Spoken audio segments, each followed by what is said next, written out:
گا۔ لقمان نے یہ بھی کہا کہ بیٹا اگر کوئی عمل چاہے رائی کے دانے کے برابر بھی چھوٹا ہو اور ہو بھی کسی پتھر کے اندر یا آسمانوں میں مخفی ہو یا زمین میں، اللہ اس کو قیامت کے دن لا موجود کرے گا۔ کچھ شک نہیں کہ اللہ باریک بین ہے، خبردار ہے۔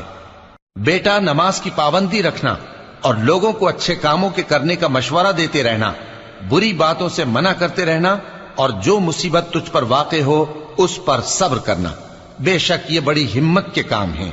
اور تکبر کرتے ہوئے لوگوں کے سامنے گال نہ پھلانا اور زمین میں اکڑ کر نہ چلنا، اس لیے کہ اللہ کسی اترانے والے شیخی خورے کو پسند نہیں کرتا۔ اور اپنی چال میں اعتدال کیے رہنا اور بولتے وقت ذرا آواز نیچی رکھنا، کیونکہ بہت اونچی آواز گدھوں کی سی ہے، اور کچھ شک نہیں کہ سب سے بری آواز گدھوں کی ہوتی ہے۔ کیا تم نے نہیں دیکھا کہ جو کچھ آسمانوں میں اور جو کچھ زمین